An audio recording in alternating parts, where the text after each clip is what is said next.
Buenas. Buenas. Buenas tardes, buenas noches. noches y buenos días. Yo no sé. Estamos en la cuneta Calibana. Calibana, ¿verdad? A nivel de Número 21, creo. ¿Verdad? 21, episodio 21. Tenemos mayoría de edad. Y a ley de 9 para tener 1000 suscriptores. Eso está, pero esos números se ven Qué bien. chéverín, chéverón. Oye, hay unos numeritos que se ven bien lindos por ahí. Ah, sí. Sí. Nueva York. Pues sí, señores, tengo que hacer un disclaimer.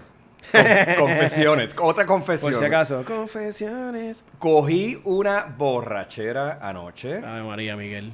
Yo venía allá, mira, venía, tú sabes, Melo, con mi pana Mario Roche, allí en Rubens, tú sabes, los Don Q con toronja rosada. Y pediste No, los doraditos fritos. No, yo estaba todavía chilling, saludable.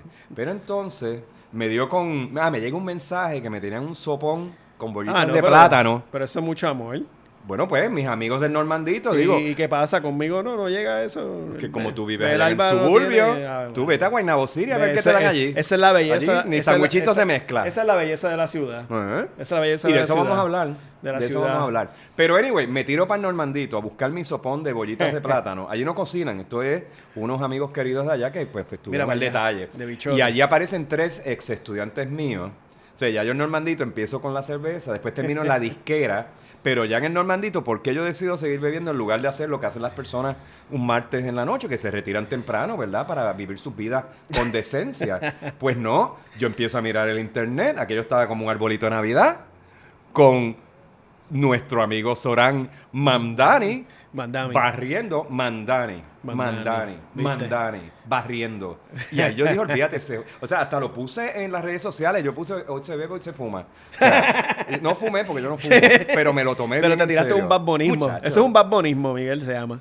Lo que yo acabo de decir. Sí, hoy se bebe, hoy se fuma como un rata. La generación si Dios lo permite, faltaba, Miguel. Si Dios lo permite. Si tú ponías, si Dios se lo permite, yo sabía que tenía que venir por ahí a buscarte, a rescatarte donde tú estabas. Problema. Porque Miguel ya estaba casi en la cuneta de Santurce. En alguna cuneta de Santurce estaba tirado. Pues esta mañana la gata me estaba hasta oliendo porque ella no sabía si yo estaba vivo. Me da gracia porque los gatos chequean a ver si los dueños están vivos.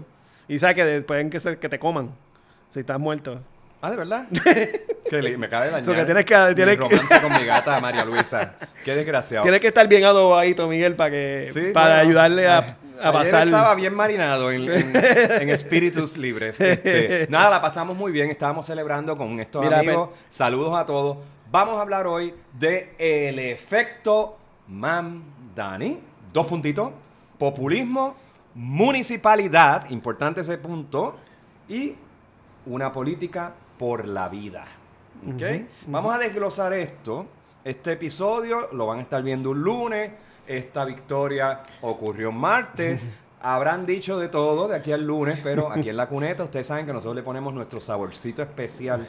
Una salsita así bien. Estuvo episodio transmitido por Democracia es Prosperidad. Vete para Cuba. Para la desdicha de Democracia es Prosperidad. Este episodio va directito hacia ellos. Ay, Dios mío, Dios mío. ¿Y cuáles son los 4 puntos? Hay 4 puntos importantes. Para que sepan por dónde es que va el episodio. El primer punto. Vamos primero a hablar de lo que representa esa victoria, ¿verdad? Pero lo que representa para grupos específicos, para los demócratas, que están mordidos la mitad de ellos, para los republicanos, para Puerto Rico. Olvídate lo que te están diciendo en la radio y los payoleos estos de la televisión, porque te están llenando la cabeza de mierda. La minimización. Sí. Y vamos a hablar también de lo que representa para el mundo, porque el mundo también está en un punto, tú sabes, el fascismo no solo está a la vuelta de la esquina en Estados Unidos, o llegó o está por llegar en otros países europeos. Latinoamérica está dando unos tumbos medio raros también. No está claro cómo está esto. Y que Estados Unidos es ejemplo.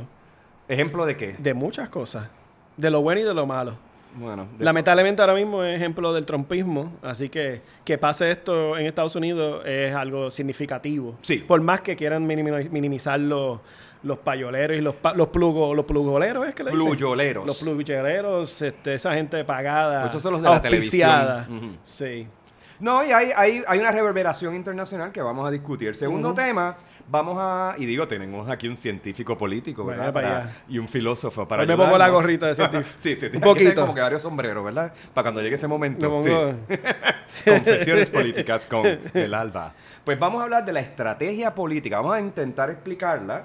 Que, de nuevo, estrategias, hay un plural ahí muy importante. Fíjate que esto no fue una campaña de un solo tema, aunque había una sencillez también en el aspecto de affordability, ¿no? La accesibilidad, poder vivir en una ciudad compleja como Nueva York. Eso era un tema central, pero hubo como microestrategias simultáneas. Eso vamos a desmenuzarlo aquí, tanto a nivel del mensaje, o sea, el messaging, como dicen esos gringos allá. Vamos a hablar también de la comunicación y las estrategias de movilización. Porque aquí hay unos temas muy interesantes en cómo, por más que las redes sociales y los microformatos digitales sean importantes en política hoy en día, y todos los algoritmos, ¿verdad?, que acompañan esas machaquitas de mensajes digitales, sigue siendo importante el que te den la mano, el caminar a la casa de alguien, el convencer a alguien en un sitio. O sea, la ciudad en esta campaña se vio... La política de hormiga. Y de la calle, del peatón, o sea, es del olor a gente, tú sabes. Entonces, el tercer punto, vamos a hablar de les aguafiestas. Los que siempre salen con la frasecita. Y los hay de izquierda, centro y derecha, y señores. Le pones les por joder. Es como, señores, déjennos ser felices. Mira, déjennos ser ingenuos. No me tiene que decir que, se hizo en el año 1940, cuando salió todo el mundo estaba contento y mira lo que vino después. Sabemos. Pero el fenómeno del aguafiesta, yo es que creo que es una de las posturas más despolitizadoras. Yo creo en la cautela también. Yo no creo en montarme en las olas populistas necesariamente, sin un análisis reflexivo. Por eso hacemos este programa, para reflexionar. Pero permítanse y permítannos y permítanle al público disfrutarse esto, porque el día de hoy no es el mismo de ayer, después de esta victoria. Y de eso vamos a hablar aquí. Y el último tema, para cerrar con colofón, vamos a hablar de o sea, después de todo este aire de positivismo, de análisis de cosas chulas y de lo bien que salieron. Nos vamos para el pozo muro nuestro. Y eso fue idea de este condenado. Él dijo, bueno, vamos a traer la contraparte de tu gobernadora, la tuya. La tuya que está de viaje. ¿Viste eso? En España, creo. 14 viajes llevan 10 meses. Ay, qué chulo. Le dicen Diego Guagua Aérea. Wow. ¿Y quién paga esos viajes? Bueno, el pueblo de Puerto Rico. Tú, o sea, que tú mismo. Tú que estás ahí. Gobernadora. Que la deja que siga. O sea, que mientras tenemos a una fascista aquí, porque ella bien chula, ella, que viaja por todo el mundo, first class, en Nueva York, donde hay muchos puertorriqueños también influenciando ese proceso político. Ahora irá a Nueva York. ¿Qué? ¿No irá a Nueva York ahora? No, esa mujer no. Tocará tierra, bueno, la vieja roja. Según Rivera, ¿cómo es que se llama el loco este? ¿Rivera Dávila? El loco, quién? El comentarista Luis Dávila Colón. Luis Dávila Colón. Ha caído nuestra ciudad preferida. Ahora te mandan para Venezuela, para Cuba y para Nueva York. Ahí está. Sí. Ha crecido la geografía de la extrema derecha y la de la derecha ha crecido. Eso ha sido positivo para el mundo de los libros.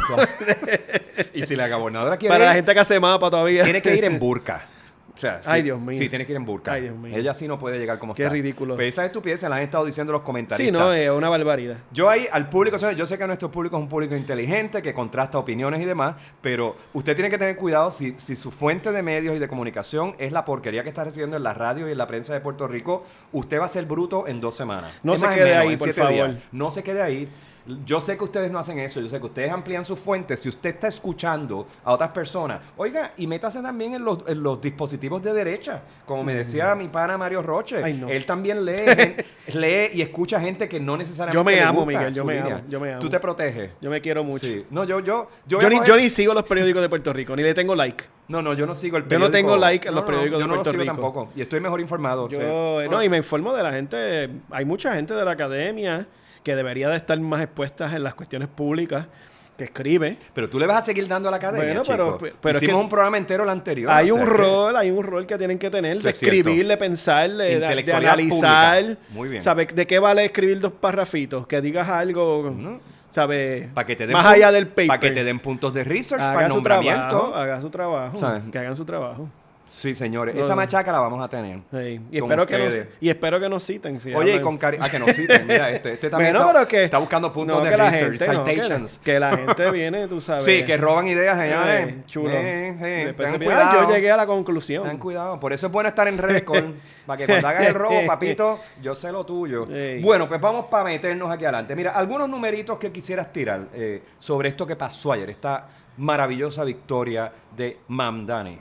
Hasta ahora está en el 50.4% del voto, ¿no? Entonces eso claramente... más uno casi. Y en New York, que está se basa en ranking choice. Esta parte, ¿verdad? La elección general, que fue lo de ayer, no, ¿verdad? Ya estamos grabando hoy miércoles. Para los efectos ya pasaría una semana casi, ¿verdad? Después, cuando se grabe este episodio.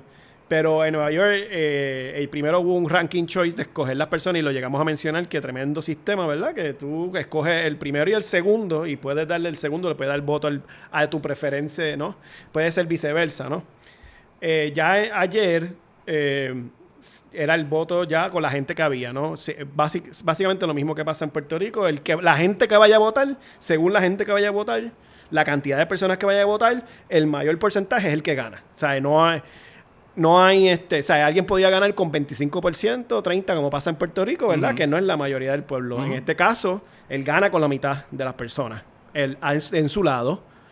Y es la primera vez desde el 1969 que sea una victoria que votan más de 2 millones de personas. Mira para allá. Desde el 1969.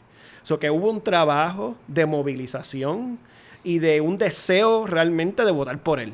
Y eso lo vamos a tocar entonces, más adelante. Más allá, ¿no? Y entonces sí interesantemente, hubo todo, ¿no? Un discurso en contra de él, que eso quizá lo vamos a desarrollar más adelante, que mucha gente de los republicanos fueron y votaron por Cuomo.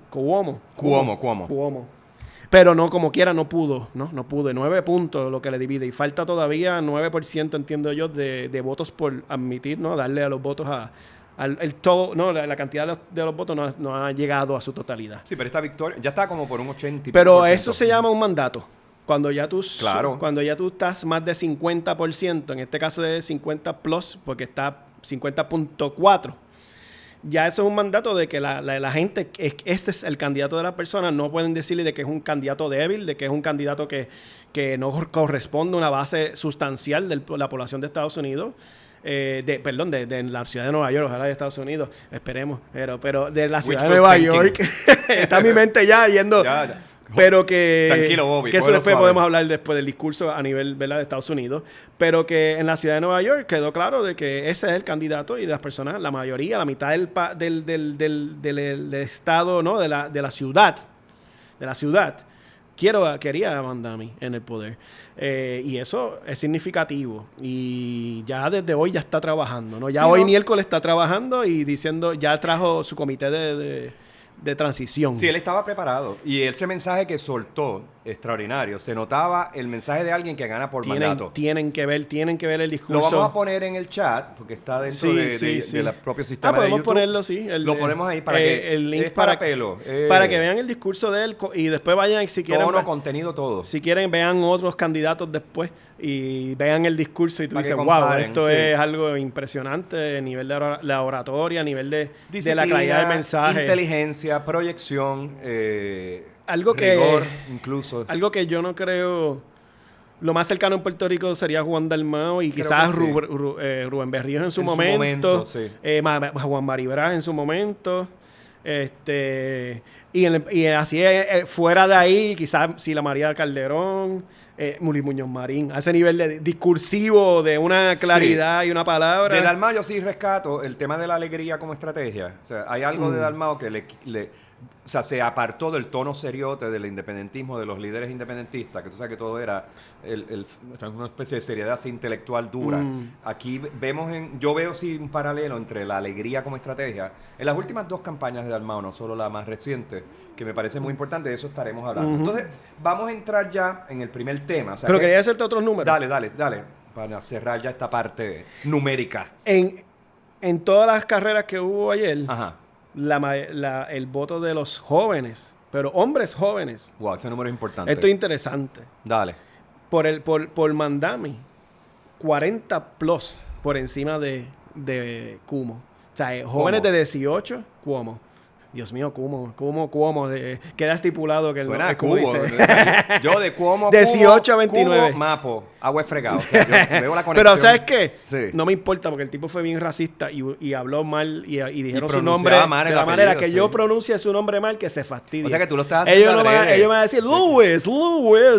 No me van a decir Luis. Así que a mí no me importa. Que ellos se sometan a mí. ¿Cómo te decían a ti? Louis. A mí me decían Miguel. Louis. No, Luis. Yo, Luis. L-U-I-S. No, it's not L-O-U-I-S. Pues ahora va a tener que practicar ese apellido. Pero ese es un número importante a nivel... Las mujeres votaron 80% por él. ¿Y cuántos de los hombres dijiste? De los jóvenes, hombres jóvenes. 40 plus por encima de Cuomo. O sea, 40%. El medio, sí. Ajá. No, a nivel de... O sea, entre el gap entre ambos. De 40 puntos. A ese nivel. Ya. Hombres jóvenes que se habían perdido en la reacción política y que se habían La estadística que vi en uno de los semanarios, o sea, de los periódicos, era que del menor de 30, hombres y mujeres combinados, y todas las distintas demografías raciales y demás, de personas de 30 años para abajo, el 78, casi el 80% había votado por él. O sea, que es un mensaje generacional contundente. Es la generación Z, técnicamente. Y ganó la población afrodescendiente, ¿no? Afroamericana y afrodescendiente, ganó la latina. Que eso fue... O sea, y entonces antes en la primaria, esa gente estaba con Cuomo. O sea, que hubo un giro del voto de la población, ¿no? Dentro, internamente. Que entendieron que dijeron, este es el candidato que está basado en los intereses propiamente. Y él hizo un ajuste. Si te fijas, en su primera campaña o la campaña primarista, el mensaje no es que perdiera ímpetu radical. Yo creo que su radicalidad está presente, incluso en la aceptación de esta victoria, ¿no? Sí, pero sí hubo un ajuste. Quizás se notó que hubo ahí una estrategización de microestrategias, tengo que decirlo, para ir a grupos específicos, segmentos específicos que se podían sentir enajenados. Pero no devaluó su discurso. Para nada. No devaluó el discurso yéndose al centro derecha o a la derecha. Todos los medios estaban constantemente, especialmente con el tema de Israel y de los israelitas que viven dentro de la ciudad de Nueva York. Y ahí Schumer quedó, y tengo que decirlo, como culo. O sea, un tipo completamente totalmente fuera de sintonía con el votante. O sea, el futuro del Partido Demócrata no es ese viejo arao con una mentalidad absolutamente... o sea, pertenece a otro siglo. O sea, lo siento. Y no es su edad, señores. Tú puedes ser viejo y ser una persona progresista, no, para nada, y del presente. De hecho, muchas personas mayores votaron por Mandami. Eso es importante. De hecho, el único grupo claro... Pero no blancos, casi todos. Exacto. El único grupo claro que estuvo con Cuomo fueron las personas blancas de dinero que tienen carro. ¿Con Cuomo? Las personas con carro. Las personas con carro. Blancas y de dinero. Esas son las personas que tuvo de su lado Cuomo. Todo lo demás lo perdió. O sea, a ese nivel de cuando tú miras, por eso es que es importante ver los números, ¿verdad? Yo detesto la cuestión... La distribución geográfica es importante. Esa cuestión demográfica, sociológica, del dato social, eso a mí me interesa. A mí no me interesa la numerología, está plain... 50%, 40%. No, háblame de la gente, las personas, intereses, las preguntas. Los mapas, Luis. Sí, los mapas. Y es bello porque dicen que hay un comic corridor en Nueva York. No sé el detalle, pueden buscarlo, pero de hecho hay un mapa que yo tengo que se ve el colorcito bien oscurito de Mandami, es cerca, lógicamente, de todo el área donde están los colegios y las universidades más grandes de la ciudad de Nueva York, claramente, pero con otros... O sea, en Bushwick el número fue como 90 y pico % por Mandami. Hubo unos lugares que tampoco no son gente pobre. Hay muchos chamaquitos, gente de dinero, personas hipereducadas. O sea, es interesante. Ese dato no estaba detrás de Cuomo. Bueno, y Manhattan lo ganó casi completo. O sea, la excepción es la franja del Upper East Side. Y Staten Island. Predecible. Y Staten Island es centro-sur. Que es un nivel socioeconómico bastante más bajo. Staten Island, centro-sur. Sí. Y áreas también de lo que es Coney Island. Pero el norte de Staten Island lo ganó. Impresionante. Sí. Anyway, vamos a entrar ya en el meollo del asunto. Primer tema, lo que representa su victoria, aunque lo hemos ido discutiendo, para demócratas, para republicanos, para Puerto Rico y para el mundo. Entonces, hay unos antecedentes políticos aquí que se me vienen a la mente. Uno, pues, el más obvio quizás pudiera ser Roosevelt, ese nivel de mandato a nivel electoral, a nivel de números. Claro, esto fue un presidente, estoy comparando un alcalde de una ciudad con un presidente, pero hay algo del carisma que tuvo Roosevelt en su momento, en este caso utilizando la radio, que me recuerda algo de la presencia, no a nivel de estilo, pero sí el fenómeno Mandani en sí. Y está el que tú habías mencionado, el Vito Marcantonio. Vito Marcantonio, sí. Interesante. Una figura olvidada para algunos. Que fue un legislador de 7 términos bajo el partido. Te digo, el partido es interesante porque él utiliza 2 figuras. Tanto Vito Marcantonio, el día antes de la elección, que lo mencionó. Él hace un video, y pueden buscarlo, que habla de Vito Marcantonio. Porque, lógicamente, todo lo que trataron de hacer fue demonizarlo porque es un socialista. Vamos, Vito Marcantonio era socialista estilo clásico. Bien, entiendo no yo que un reformista como Mandani. Exacto. Y que estaba vinculado al Partido Laborista Americano.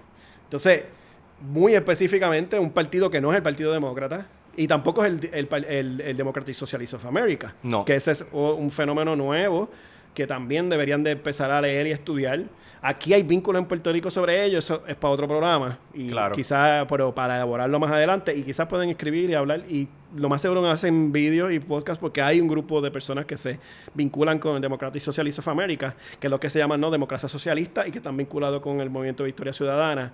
Pero ese es su tema en sí y quizás ellos y ellas van a hablar sobre qué significa esto. Ojalá. Sí, no nosotros acá tenemos un discurso desde outsider, sí. desde que conocemos un poco de la política. Ahí está. Y que... Te vienen a buscar. Ahí está, yo creo. Eso es Batman. Batman está alterado. Está se mudó para acá. Se fue de nuevo. Y entonces...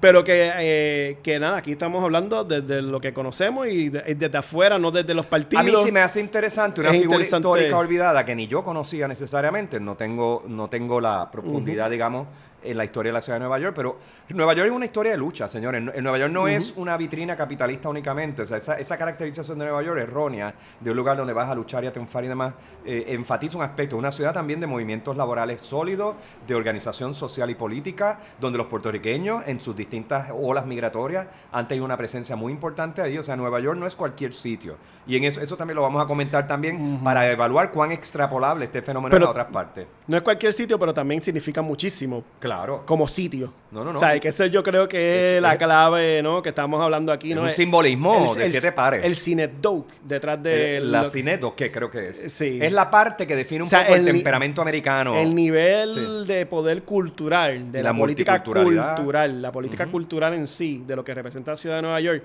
Ese es el miedo real detrás de todo esto, porque es como que cayó esa ciudad de Nueva York. No Nueva York, la ciudad de Nueva York. Y un musulmán, abiertamente musulmán. O sea, que tiene todo... Es la lista entera de por qué te dicen que no te cases con ese muchacho. Mira, pero Vito Marcantonio dale. Era de East Harlem, que es donde estaban muchos de los puertorriqueños. Entonces, tenía muchos vínculos con Puerto Rico. A nivel de que ayudó cuando estaban persiguiendo a los nacionalistas en Puerto Rico. Eso que a nivel de simbólico... tanto de que era de un partido laborista americano que no existe, pero que a la misma vez el nivel del proceso multicultural y multiétnico que representó Vito O sea, que ese hombre hoy lo hubiera mandado para Cuba y Venezuela, sí, ¿sabes? Y claro, y fue clave para los movimientos independentistas en Puerto Rico y el Partido Nacionalista. Interesante. Y protegió mucho a las comunidades. Entonces, me parece es bien irónico porque la derecha en Puerto Rico, los derechairos y que son muchos acéfalos funcionales, pues ellos hablan que ¿por qué están los independentistas en Estados Unidos? Porque hay mucha gente. Bueno, tienes que ver la historia de Estados Unidos y la historia de Puerto Rico. Bueno, los lugares donde la gente se escapa y se va. A mí es al lugar central del poder. Más contemporáneamente me recuerda a la doble victoria de Colau y Carmena. O sea, Colau en Barcelona y Carmena en Madrid.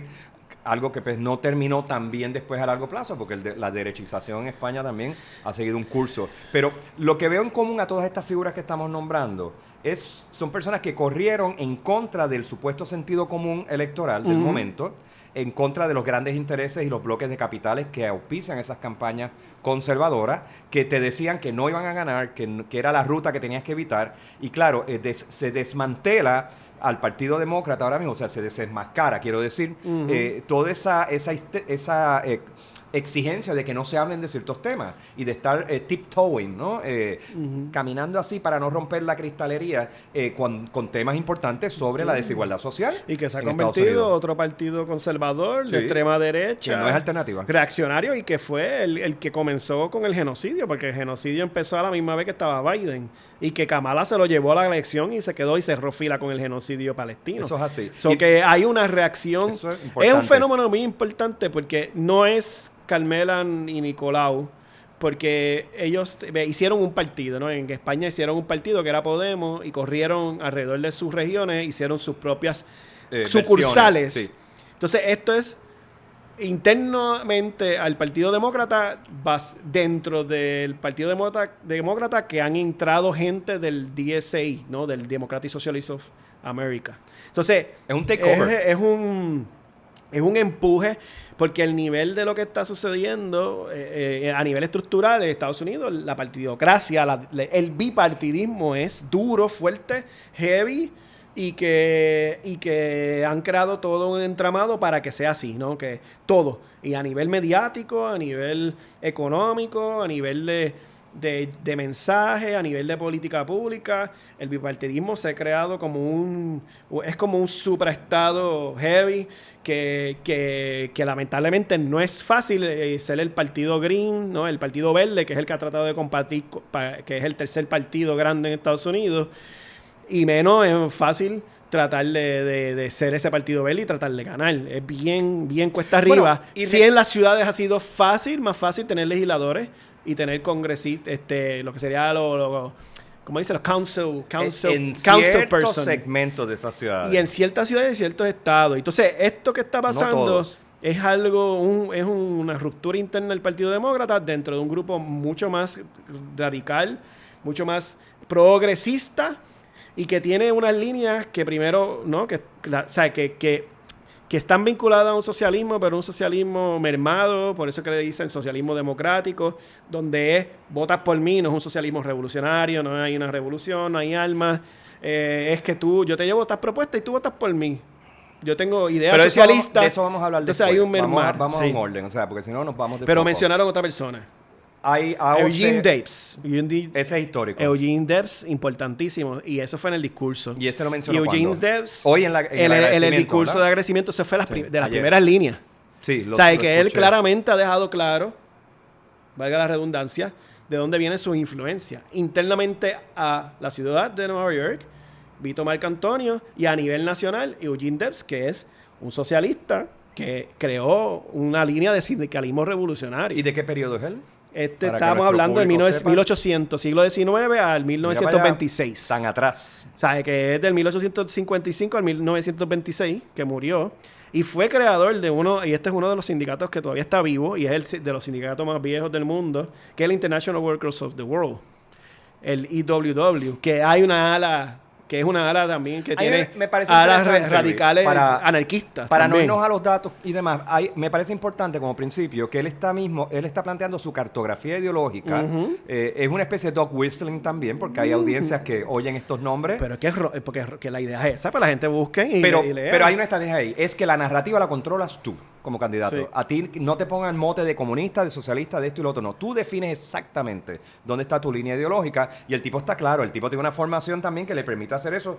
Yo creo que todo eso es extraordinario. Claro, le da un impulso también al desgaste de Alexandria, Ocasio-Cortez y de Sanders. Que ha ido yendo al centro. Sí. Y que ha sido criticada por eso. Porque si ella quiere estar en tarima con este es un hombre que se atreve a hablar abiertamente en contra de los intereses de Israel y el genocidio de Israel contra el pueblo de Palestina.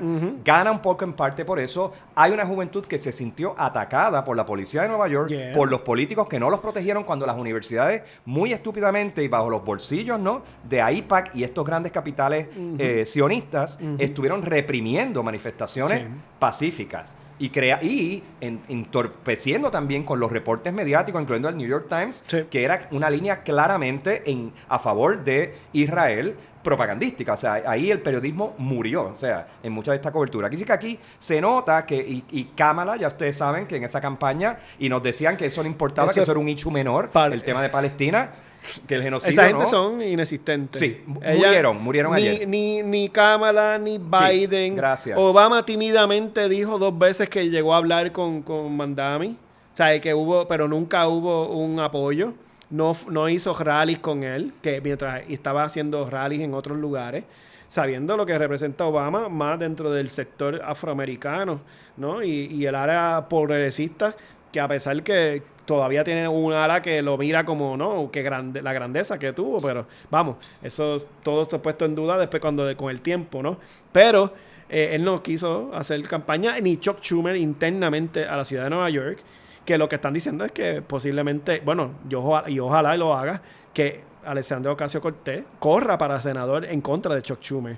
Que eso es lo que debería ocurrir. Es lo que debería ocurrir. Que esa es una implicación, y sacarlo a él. Es una de las implicaciones que me gustaría discutir. O sea, porque estamos hablando de las implicaciones para el Partido Demócrata, el Partido Republicano y para Puerto Rico. Para terminar con los demócratas, hay una implicación clara. Aquí se plantea lo que llaman un road map, ¿no? Un mapa de ruta, una plantilla de cómo se hace una coalición demográfica de sectores, de segmentos, de representaciones, de voces, de sujetos, de comunidades, para contrarrestar a ese Partido Demócrata conservador que está en los bolsillos de Wall Street y en los bolsillos de AIPAC, ¿no? El gran consorcio de capitales sionistas que básicamente tienen comprado a muchos de los políticos en los Estados Unidos. O sea, y yo lo siento, o sea, usted tiene derecho a su causa sionista si eso es lo que te gusta. A mí lo que no me interesa es que capitales específicos a causas monopolicen desde el punto de vista económico y desde el instrumento y el weaponization del capital lo que son la dirección de políticas públicas de un país. Lo siento, pero estoy en contra de eso. Eso no es democracia. Eso es una erosión de tu voto. Y entonces ahí hay una manera de cómo podría ocurrir lo que tú estás diciendo. Y cómo se puede sacar a Schumer o como sea que ese coño llame ese cabrón. Estamos todos. Y sí, ya estamos no te preocupes que él no te va a decir Miguel. Te va a decir Miguel. Miguel, ¡pah! Anyway, entonces hay una limpieza, hay una renovación del Partido Demócrata aquí implicada, eso está claro. Claro, antes de entrar ya a caracterizar un poco lo que fue esa campaña específica, vamos a hablar del impacto en el Partido Republicano. O sea, y lo que tú has podido apreciar en los medios de comunicación, aparte de la mordiguera que hemos visto. No, hay una total minimización. Si vas a los medios tradicionales, esto pasó en una ciudad demócrata. Y no es reproducible. Y fueron estados demócratas los que ganaron ayer. No pasó nada. Trump ha bajado los costos de vida. Y yo me quedo como que, wow. Tú los ves en el de CNN, los ves en el MSNBC. Que le han dado repitiendo ese mensaje. Un discurso, ¿no? Tratando de mantener gente republicana reaccionaria en su medio para decir que son... Porque es la lógica esta de que hablen la diferencia, que hablen... son unos demagogos, los puedes buscar. Y ellos están minimizando, ¿no? Ellos están minimizando esto, pero... Entonces, damage control. Cuando vamos más allá de Virginia, que fue que ganó una gobernadora, New Jersey, que también ganó una gobernadora... en Virginia, interesantemente, la vicegobernadora es una persona musulmana, es una mujer musulmana. Y cuando miran los medios, no han hablado de ella. Of course not. No han hablado de nada de ella. Me disculpo, pero no me recuerdo el nombre, pero precisamente por eso, porque yo me quedo, ¿por qué no están hablando de la vicegobernadora de Virginia? Están hablando de la gobernadora de Virginia, que es una mujer blanca, heterosexual con hijas, y así tú ponen todo el despliegue de la mamá y los nenes cagados. Pero me robó el término. pero si miras a ver, no ha hablado nada de que es la primera mujer musulmana vicegobernadora. Importante. Lamentablemente no sé el nombre, lo podemos buscar en el proceso si quieres. Pero si miran a ver, fuera de esas disputas, en la ciudad de Miami posiblemente gana la primera alcaldesa demócrata en 28 años. En Georgia ganaron 2 demócratas en contra de las políticas de todo lo que tenga que ver con la regulación de la energía, porque hubo unas subidas de costos brutales y la gente puede votar. Estados Unidos es bien complejo. Hay hasta puestos, se llama política controller, es como unas personas auditor, ¿no? Unas personas que regulan, y las personas pueden votar, pues, imagínate, las personas pueden votar, es como decir que votas por la persona que trabaja auditor no regulador, el FEI o alguien así. Sí. En Estados Unidos tú puedes votar por jueces en algunos estados. Es bien complejo Estados Unidos, y de hecho parte de nuestra ignorancia política es porque no conocemos. Yo no me dediqué mucho a la política de Estados Unidos, cogí cursos en Estados Unidos sobre ello, y es complejo y fascinante a nivel de que tienen diferentes tipos de estructuras electorales, diferentes formas de muchos partidos, entre otras cosas, que eso es otro tema, otro día que podemos hablar sobre ello. Eso es lo que yo llamo el contrafederalismo, que al igual que hay unos aspectos estandarizadores en los Estados Unidos, hay unos aspectos que son significativos por estado, que varían entre estados y son estados. muchísimo más democráticos que lo que tenemos aquí. Sí. Pero, ¿sabes? Que hubo una serie de medidas que pasaron y ganaron fuera, que son reacciones directamente a las políticas de Donald Trump y reacciones directamente en contra de todo lo que está haciendo, ¿no? su partido en estos estados. Y el más significativo, uno de ellos, fue la extensión de 5 representantes en el estado de California. O sea, el estado de California puso una medida para... una redistribución de los distritos electorales. Para redistribuir que un poco para contrarrestar lo que están haciendo los republicanos. Exacto. Porque ellos se están preparando para las elecciones de midterm. Yo tengo mucho con redistribución. A mí no me gusta Gavin Newsom. No me gusta porque primero que es un sionista, coge dinero de AIPAC. Eso es así. Y es un truquero. Es un neoliberal. Es un aporofóbico.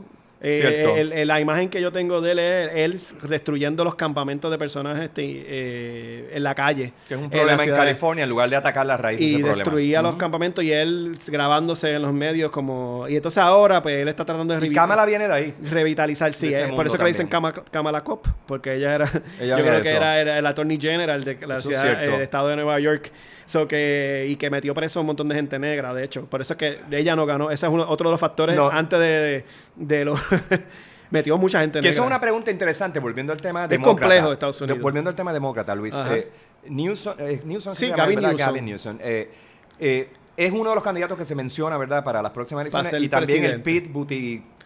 Pete Buttigieg. Que lo detesto, señores. Que su único mérito, un token. Bueno, el hombre gay, qué sé yo, con los nenes cagados también, el esposito al lado. No dijo nada de la ciudad de Nueva York. Y es un neoliberal, señores. Ese tipo salió de McKinsey. McKinsey es el think tank que yo les he dicho en otros programas, que básicamente se mete en las decisiones de política pública en todos los gobiernos del mundo y de Estados Unidos. Y en Puerto Rico son asesores principales de la Junta de Control Fiscal. Unos cabrones neoliberales. De los vividores son los que quieren cerrar la universidad pública, cerrar el departamento de filosofía porque eso no sirve para nada. O sea, esa gente son el demonio. Y el Pete Buttigieg, ese, yo no sé el nombre, salió de esa mierda. O sea, que ese tampoco es. Sí, hay que preguntarse si el efecto Soran, Mamdani, va a empezar a hacer que la gente repiense, ven acá, el template, la coalición que permite romper la hipnosis del magadismo, no están esos pendejos neoliberales cuyas políticas públicas van a empobrecer aún más a la nación americana y a la vida de los ciudadanos comunes. Piensen que esto fue una campaña que se montó en algo bien sencillo. El affordability, o sea, el derecho a la vida, a vivir, vamos a decir, con una cierta dignidad. En un país donde,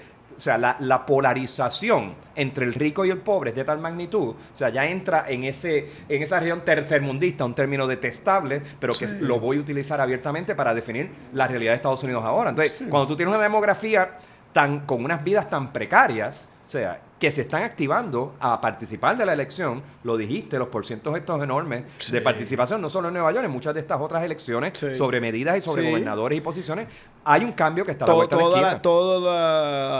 Todos los pollings, ¿no? Las encuestas, te miraron muchísimas de ellas fallando, ¿no? Los números,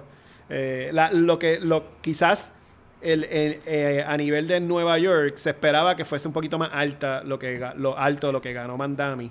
Pero claramente a últimos 5 días, si te pones a ver los medios, estaban tratando claramente de empujar a los republicanos hacia Cuomo para tratar de pararnos a Mamdani. Que es el efecto Cubazuela, lo que estaban tratando de hacer desde acá. Que de eso después lo vamos a desarrollar más.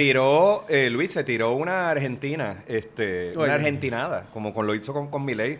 Dijo que si ustedes votan por ese señor, yo no te voy a mandar el dinero. Nueva York te vas a quedar sin un manipulador asqueroso. Y no le cayó. Y yo quiero ver el efecto político. Si de verdad Trump decide empezar a afectar las finanzas de Nueva York desde la influencia. Yo quiero ver el efecto que va a tener eso en las elecciones de midterm, aunque allí no hay necesariamente disputas republicanas muy notables, pero yo quiero ver el efecto en el resto del país. O sea, porque de nuevo, Nueva York sí es cierto, la Cinedoque es la parte, lo que ocurre en Nueva York es como un microcosmo también de cosas que pueden ocurrir a nivel nacional, sobre todo a nivel del discurso y del simbolismo. Entonces, siguiendo por esta lista, vamos a entrar ahora O sea, y unos republicanos que ya no... Se nota que hay un tope de su crecimiento demográfico. Sí, y tiene que ver mucho con el discurso.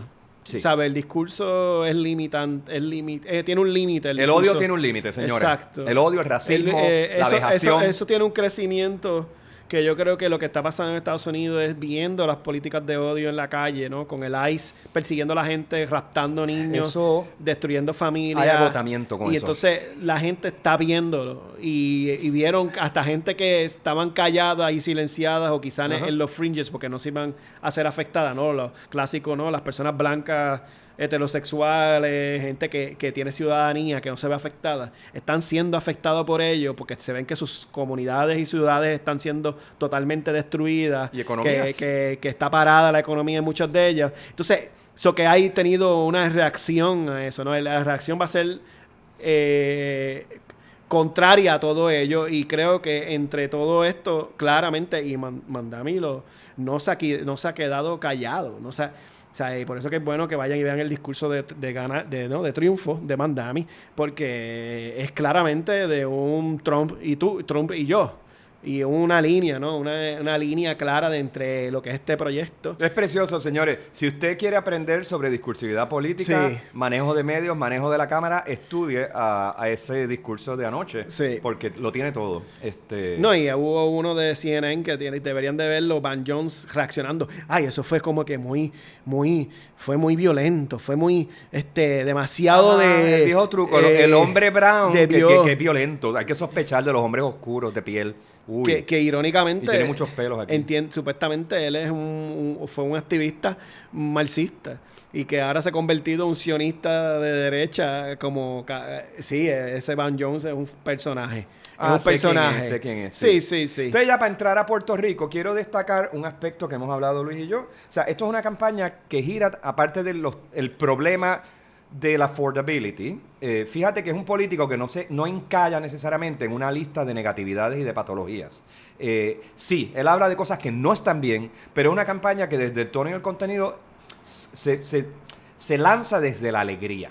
O sea, desde la y claro, está el cliché de la sonrisa que ya en Saturday Night Live se lo bufean, de que al final de cada frase se ríe y le duele ya hasta la cara. Pero no es una sonrisa posada. Hay una alegría que al él experimentarla y saber contagiársela a la cámara, ¿no? En los pequeños formatos de video y demás, aunque vamos a hablar de las estrategias más adelante, esa alegría yo la quiero contrastar un poco con lo que, para hablar ya de Puerto Rico, sobre cómo eso compara, digamos, con lo que pudo haber sido la campaña de la Alianza, el ser casi ganadores, ¿verdad? Yo hubiera querido celebrar el año pasado la alianza y una sustitución del mensaje en Puerto Rico también, de parte de una demografía que contó con muchos jóvenes también en Puerto Rico. O sea, una plantilla muy parecida en términos de edades a la que llevó el triunfo a Mandani. Entonces, quisiera ver qué se quedó corto en el discurso de la alianza aquí, Luis. Y yo sé que esto es tema para muchísimos programas y lo hemos evadido un poco, aunque hemos aludido a ello, pero creo que de una manera constructiva, o sea, porque hay simpatías hacia esto, ¿por qué eso no funcionó aquí? ¿Y qué podría aprender Puerto Rico y las personas que nos identificamos con el progresismo en Puerto Rico? ¿Qué podríamos aprender de esta de lo que pasó anoche con Mandani? Pero primero debemos hablar del punto S2.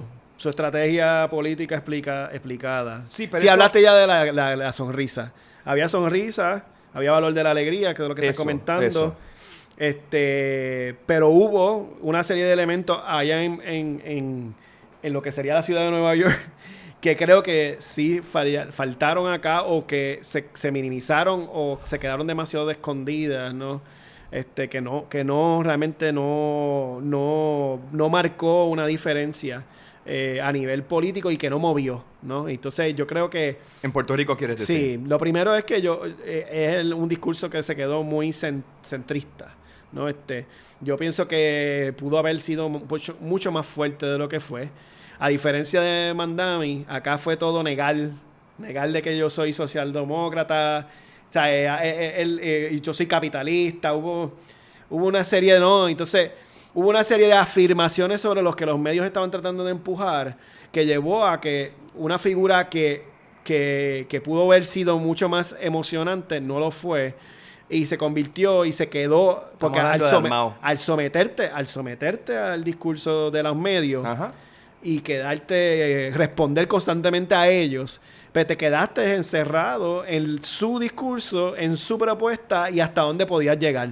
Entonces, entraste en su circuito. Entonces, entró en el circuito del Cubazuela, de que no soy esto, de que no soy ello, de que nada que ver. No habló de la historia del independentismo vinculado a Cuba, a Venezuela, por qué el independentismo se ha protegido y que ha funcionado a un nivel internacionalista. No pudo defenderse de porque había fotos con tal X o Y, ¿no? Con Maduro. Eran reacciones defensivas, pero no lo habló, hubo silencios. Sí, cierto. Omisiones. La propuesta hubo silencio, pichar, ignorar y dejar que sean esta gente como loquitos hablar sobre ello, y no asumió un rol más allá de lo que era quedarte en el discurso de lo que tú eres patria nueva, que somos en contra de la corrupción, la buena administración, y eso no caló, no caló más allá de lo que debió, porque caló porque, ¿cómo te digo? Él quedó segundo, ¿no? Quedó segundo. Sí, un vaso medio lleno, yo siempre lo he dicho. Quedó segundo, pero uno que mucha gente, ¿sabe? El rol que debió ser es buscar la gente que no está votando. Que eso es algo que hace Mandami. ¿Entiendes? Ir a buscar la gente. Ir a hablar fuera del área donde la gente son reconocidas. O sea, él fue, y lo menciona de una manera bien interesante y muy clave. Yo fui a los invisibles, a los que se ignoran completamente, y a todas las personas que trabajan en unos horarios que la gente no ve, ¿no? Y entonces el tipo, 3 días antes, él estaba con los taxistas del horario de la madrugada. Claro, Luis. O sea, hay que tirar buscando... también... Estoy contigo, pero hay que decir algo claro. Nuestra ley electoral no ayuda ahora mismo. O sea, las reformas electorales que ha habido en Nueva York, y ya explicaste el tema de ¿cómo es que se llama? El ranking. Pero fíjate que la elección empezó hace una semana. Ajá. O sea, que eso fluyó y fluyó sin truco, necesariamente. Eso también permitió, o sea, facilitó una movilización que muchas veces los republicanos intencionalmente le hacen difícil el acceso a los colegios electorales, amedrentan. O sea, claro. Hay una historia política en Estados Unidos de amedrentar a la gente a ejercer su derecho al voto. Y que Puerto Rico tiene eso. Porque sí, eso literalmente, cuando se eliminaron las escuelas en Puerto Rico, cuando se cerraron escuelas, exacto. ¿Qué se cerraron? Para hacer más difícil el acceso al voto. Centros de votación. Claro. O sea, las escuelas en Puerto Rico son centros de votación. O sea, que cerrar escuelas no solo fue desatender a poblaciones y comunidades de estudiantes, sino que también fue limitar la red de centros de votación. Interesante. Claro. Me gustaría ver la estadística para confirmarlo, pero es fueron casi 700 escuelas. Habría que ver cuántas de esas son 700 centros de votación electorales. Bueno, normalmente las escuelas públicas, pero no todas. La mayoría de ellas eran centros electorales. Interesante investigar ese punto. Me gusta. Entonces, algo que quiero mencionar, o sea, los puertorriqueños tienen una larga historia de envolverse políticamente en la costa este norteamericana, o sea, y en ciudades específicas. O sea, había una política de ciudades que contó con votos de puertorriqueños y movilización y presencia de puertorriqueños en lideratos también. Ahí hay que hablar de Hartford, Connecticut, hay que hablar de Chicago, por supuesto, que es una meca de la presencia de puertorriqueños. Filadelfia también lo fue en su momento. Obviamente Nueva Jersey hasta cierto punto, el estado, Nueva York el estado, pero particularmente lo que sabemos de Manhattan. O sea, que hay unos sitios, o sea, yo quisiera pensar que puede darse una transferencia de tecnologías de voto y de organización y de ideología incluso, donde ya los puertorriqueños están presentes y estuvieron presentes en la elección de Mandani. Entonces, sí, vemos las insuficiencias de la alianza, y ahí hay más cosas que podemos señalar, pero tenemos que seguirnos moviendo en el tema. Pero sí queremos,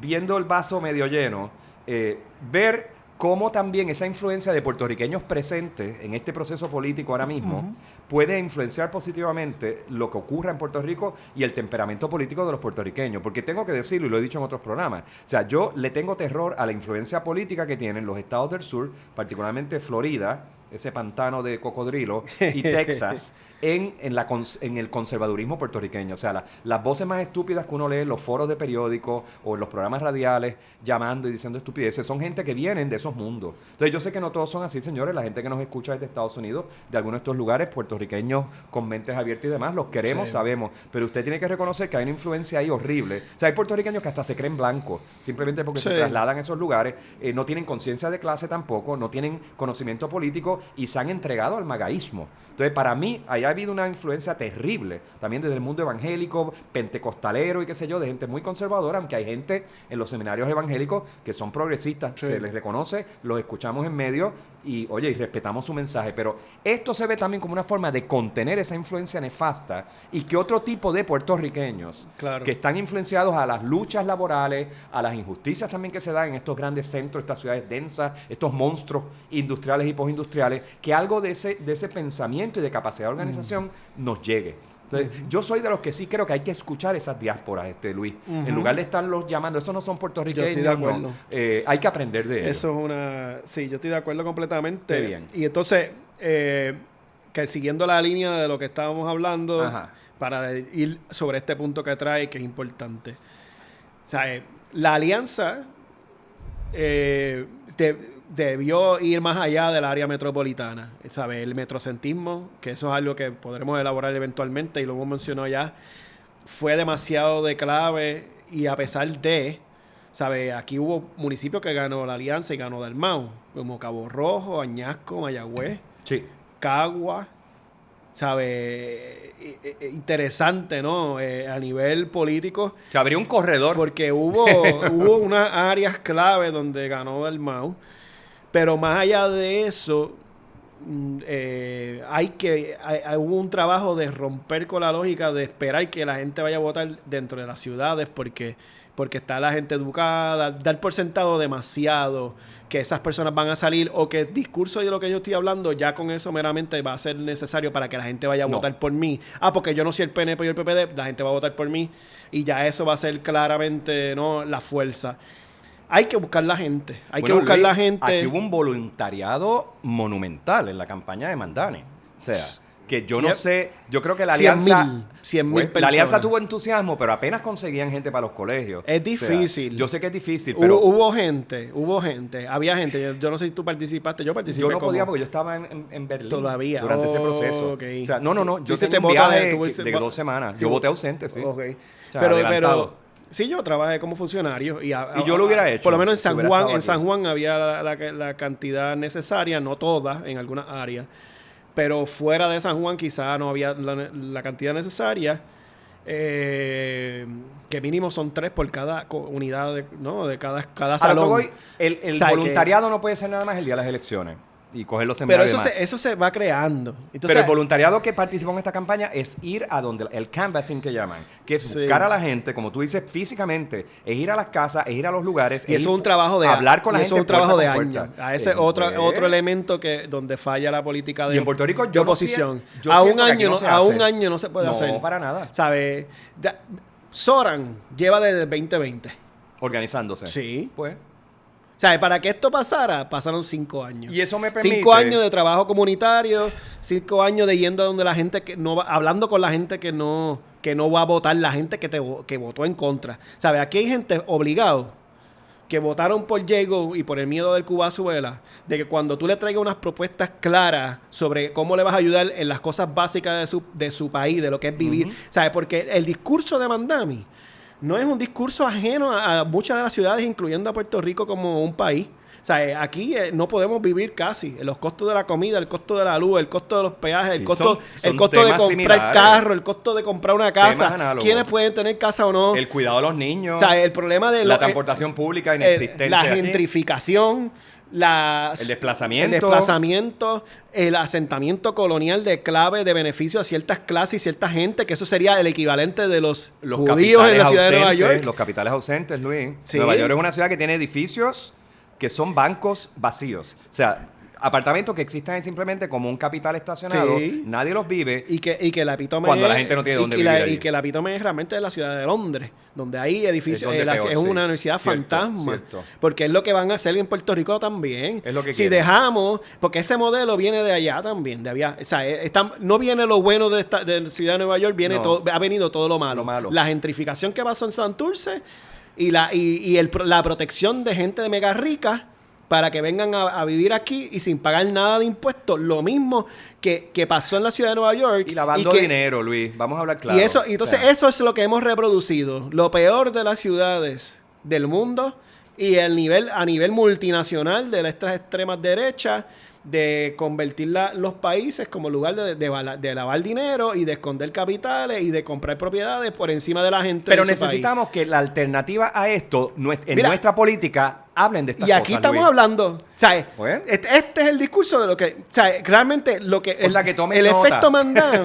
efecto Mandani es que hay una hoja de ruta de cómo tumbar el poder. Cómo tumbar el poder pacíficamente y democráticamente. Trayendo políticas que no son...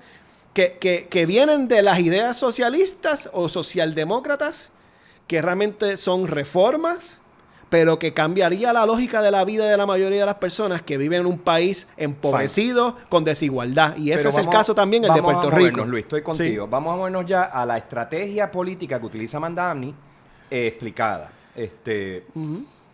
Mira, la sonrisa...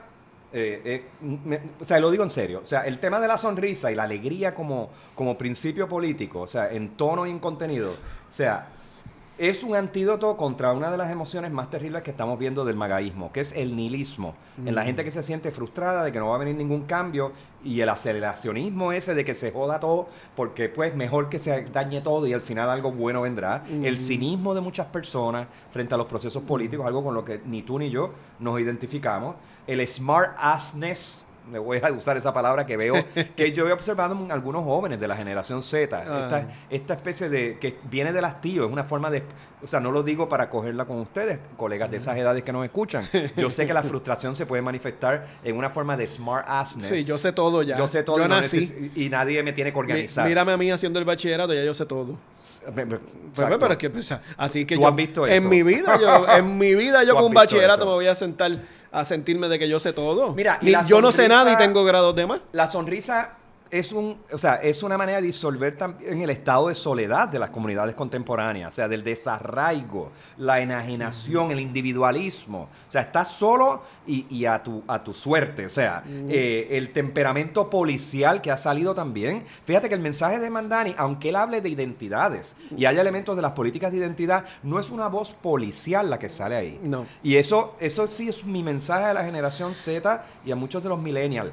Bájenle 2 a la voz policial. Eso es ácido en política y en lo social. No funciona. No. Desune. Es crear microcosmos. Y yo porque soy tal persona y olimpiadas del oprimido, a ver quién está más jodido. Yo estoy más jodido que tú, pues por ende yo soy el que puede hablar de tal cosa y tú no. Él propuso una política de la diferencia. Sí, gracias. Contraria. Hablando de estrategia. O sea, una política de la diferencia. Muy bien. Donde estaba la diferencia, que ha sido excluida, los marginalizados, la gente maltratada, la gente sin voz, la gente invisibilizada, los mega explotados. Todas esas personas las buscó.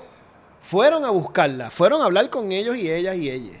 Y fueron a hacer políticas que afectaban a estas personas que ya no participamos ni estaban en el espacio público, ni en el espacio político. Era simplemente yo vivía allí, que eso es muchísimo de los estados, ¿sabes?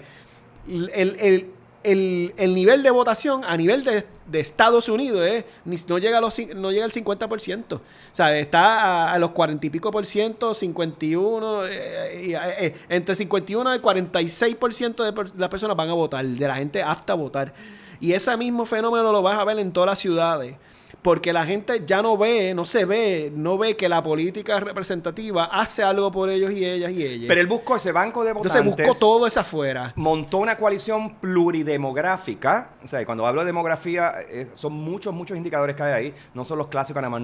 No es sexo, género, bla, bla, bla, clase, raza. No, aquí hay unos detalles, hay un fine tuning de las identidades y subjetividades que aparecen reflejadas. Entonces, lo que más me llama, ese de ir a ellos, como dice Luis, se dio también también mediáticamente. O sea, la campaña de microanuncios, microrelatos, a mí el ojo de diseño gráfico y estético se me prendió era cuando bien vi. Bello, era extraordinario. Y fíjate que él tiene algo goofy en su proyección. Un asesor de esos políticos que te dicen, no, tienes que como que necesitas un look más formal, más presidencial. Lo contrario. Fíjate que es una gráfica que, como me dijo el amigo Eric Schroeder, recuerda algo hasta de las letras de Coney Island, como de parque de diversión. A mí me recordó también un poco del amarillo de las películas de las series de detectives sobre Nueva York, que de hecho es un Nueva York distópico, destruido de los años 70. O sea, pienso en Kojak, pienso... Canon, muchas de estas series, ¿sí? De detectives que usaban a Nueva York como telón de fondo, la ciudad de hierro destruida y qué sé yo. Yo crecí con ese imaginario. Él usó ese color, le dio algo del goofiness de la cultura del entretenimiento, pero old school. O sea, un Nueva York y también Coney Island, una parte del... que es un entretenimiento de múltiples racialidades allí presentes. No es una ciudad aristocrática ni mucho menos, no es Wall Street, no es una aspiración futurista tampoco. Hay algo retro, hay filtros en esos anuncios. El contenido de esos anuncios son situaciones cotidianas. El que hizo en español, por ejemplo, mostró el backstage que tú me lo mandaste. Sí, Nueva York. Sí, una cosa, y con la asesora dominicana corrigiéndole el idioma. Y una humildad total. Y lo dejaron poner. Y una humildad total de que yo no sé Explícame. Hablar en español. Deja que esta asesora, esta persona de mi grupo político hable y explique ciertas cosas porque yo no sé elaborarlo todo. Pero viene y me dice, Mamdani. Excuse me, Mamdani. Como que también enseñándole a los latinos. Y a nosotros. Como nosotros y nosotros. Que hasta nosotros nos equivocamos de vez en cuando. Bueno, y es parte de, porque estamos en un registro fuera. Pero mira, lo que señalaste es otro elemento en que se ha fallado. Dale. Esa simbología. En relación a la alianza que decía en Puerto Rico. Los colores, la simbología, ese tacto, cómo jugar con lo que representamos, cómo jugar con lo que nos une. Ese imaginario no se ha trabajado muy bien, que es algo que se pasa por desapercibido, que es como si fuese meramente eso para la t-shirt o eso es para la banderita. Pues, y realmente en eso se puede hablar aquí de eso. Ahí yo tengo cosas que decir, Luis, porque el problema ahí también yo veo, aquí hay un monopolio de publicistas, de supuestas autoridades, o los que te hacen el coaching de manerismos y de tonos y demás. O sea, es más, nosotros, Luis y yo, y no estoy diciendo que somos la hostia, señores. Sí, somos la hostia. Pero aquí entre nos. Yo soy humilde y digo que no. No, somos la hostia. Nuestro trabajo... Miguel me empuja. A lo que voy. Nuestro trabajo posiblemente, si nos coge uno de esos expertos en comunicación, dirían que Luis y nosotros no representamos buena capacidad de comunicación, que no somos serios, que para hablar de política y de estos temas tenemos que ser más profundos. Y enseñar las tablas así y tener un televisor aquí con la gráfica, atrás, con la gráfica. Y como no hablamos como abogados ni hablamos como contables, no estamos apostando al tribunal. Estudiamos muchas cosas a la misma vez, pero tampoco nos aferramos a que somos expertos en nada. O sea, hay algo de ese estilo que mira, a mí, yo me identifico. Generacionalmente no es el estilo de mi generación. Mi generación X, yo creo que tienden a una locución en política muy seria. Y yo me distancio de ellos. Algunos dirán, mira, ese tipo se cree más joven de lo que es. Pues mira, me siento más joven de lo que soy porque me identifico con unas estéticas de integración. O sea, más rompedoras, digamos, de la formalidad. Y en un Caribe y en un clima como este. Esa es otra. O sea, que está vinculado al episodio anterior. Es para que estuviéramos más relax. Hace falta una metafísica política caribeña caribana. Eso. Propiamente nuestra. Ese teacher hay que hacerla. ¿Por qué tenemos? Pues... Porque es que mirar el mundo de Bad Bunny lo entiende. A nivel de producción visual. Ahí fueron, claro. Pero independentismo y el aliancismo todavía no ha llegado. Y ya me da cringe porque veo que los populares tratan ahora... con las palmitas. Han querido ahora tratar de recuperar eso que hizo Bad Bunny rápido desde el principio cuando estaba la alianza. Cuando estaba la residencia, rápido. Mira la pava, vamos a celebrar. La pava es nuestra. Eso duró 24 horas. Sí, porque fue ridículo. Porque fue ridículo. Eso no pegó. Porque cuando vas al discurso, por ahí es interesante. Ajá, dale. O sea, el símbolo de Bad Bunny no se puede robar fácilmente porque discursivamente no está vinculado con el Partido Popular y con lo que representa en la actualidad. Claro que no. Sino cuando vas a la letra, cuando vas al detalle de la canción, cuando vas al vínculo del el video musical con todo lo que trae detrás, es completamente todo lo contrario. Es una reapropiación y radicalización de nuestra simbología de un nivel que abre la posibilidad de que, mira, ¿sabes? Y esto, ¿sabes? Esto es algo para que tengamos como herramientas posibles de futuro. Y estudiarlo de una forma constructiva. Y eso es un trabajo que, mira, quizás lo que estamos hablando aquí lo están teniendo gente a escondidas o hablando por ahí, hablando de sus corillitos. Pero no está en los mismos corillitos, pero no están... No hay una apertura del diálogo externo con la gente y el trabajo que es necesario, que eso es un trabajo de guerrilla sociológico y antropológico que hay que hacer. Bueno, es que hay una percepción... De conocer quién es la gente que nos está yendo. Hablando específicamente de la alianza, que es el Partido Independentista y el MBC, hay una percepción entre muchas personas de que sigue siendo una toma de decisiones entre corillos muy pequeños, muy cerrados, muy paranoicos de las influencias de otros, muy suspicaces cuando se les hacen críticas y que mucha gente termina excluida o aislada. Y se eso reproduce la misma cosa. Pero si eso pasa a nivel interno de las estructuras, esto lo digo, señores, con amor a todos ustedes. Ustedes saben que quiero a muchas de las personas que participan de ese movimiento, tanto las figuras políticas como sus votantes. Pero tengo que hacer la crítica de una forma constructiva y con generosidad. O sea, ábranse. Ustedes tienen que escuchar a otra gente. O sea, algo que Mamdani nos enseña en la manera como también nos llegan mensajes, ¿no? Y testimonios de la gente que sí participó de esta campaña adentro, es que había una apertura extraordinaria. O sea, aquí no hay aquí no hay un cacique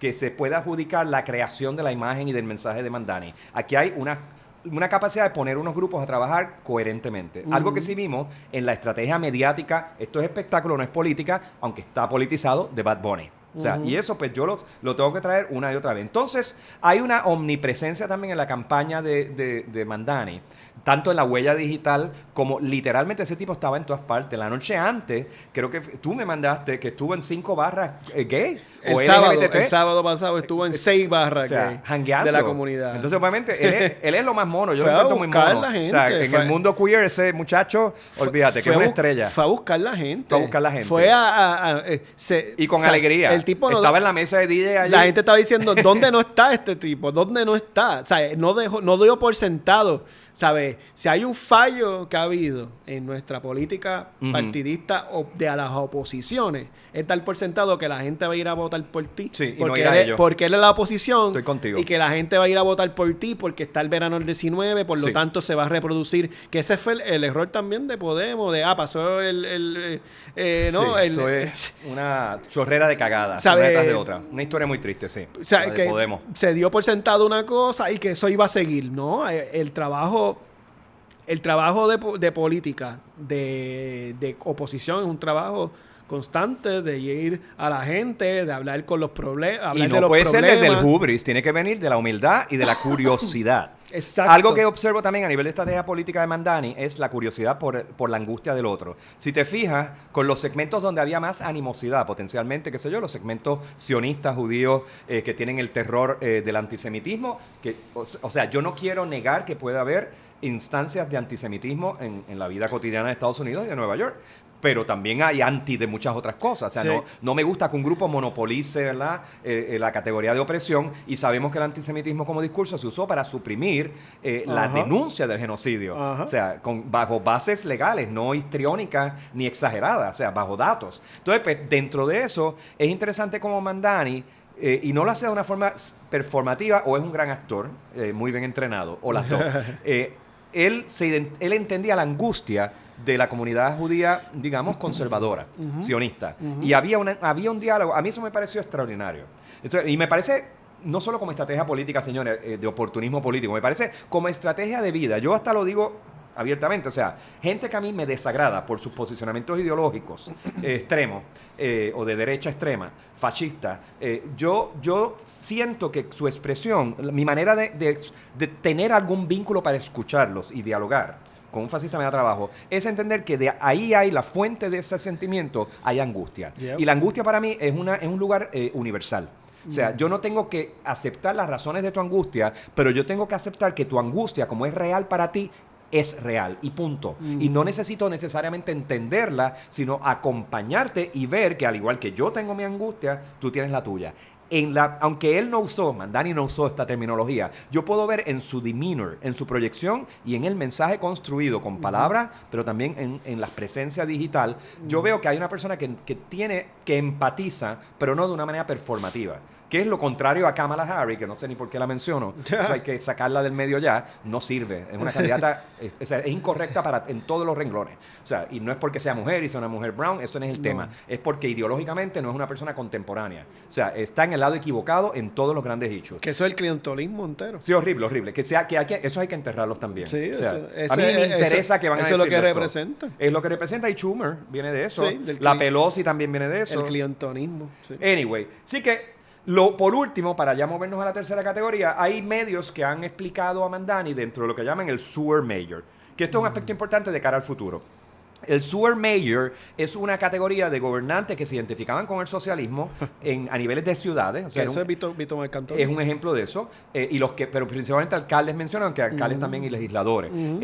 Claro, no solo era una visión socialista en el enfoque de buscar soluciones socialistas, ¿no?, a los problemas públicos, sino que atendían aspectos bien concretos de la operacionalidad de una ciudad. De ahí el concepto del sewer. O sea, temas de fíjate que Mamdani habla del transporte, del cuidado de los niños. Son aspectos operacionales, de hecho, del capitalismo. De lo que él está hablando son de reformas para que los trabajadores estén en mejores condiciones de ser explotados. Vamos a hablar claro. Porque si tú estás tan jodido, no tienes dónde criar tu hijo, no tienes dónde vivir, el capitalismo no va a hacer riqueza contigo. O sea, que en el fondo, para aquellos que están histéricos que es un comunista, no es un comunista, es un reformista a los Roosevelt, que facilita las condiciones de una clase baja, media baja y media para que el capitalismo pueda seguir explotando y haya algún nivel de alegría para el consumo. Porque tú no puedes consumir si eres pobre, precario y estás jodido. O sea, que hay algo de eso. Y no puedes tener hijos. Pues, no puedes comprar casa. Los sewer majors atendían problemas así, concretos, o sea, de infraestructura, de materialidad.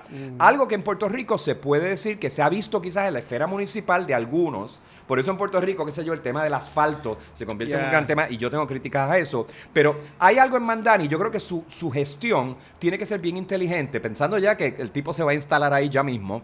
En enero. Y Dios me lo proteja, Ojalá o quien sea. El 1 de enero. El 1 de enero. Pero él va a necesitar proyectos emblemáticos que afecten de manera concreta a las condiciones de vida. Y que es que está brutal, porque es el elemento más básico de la sociedad moderna capitalista.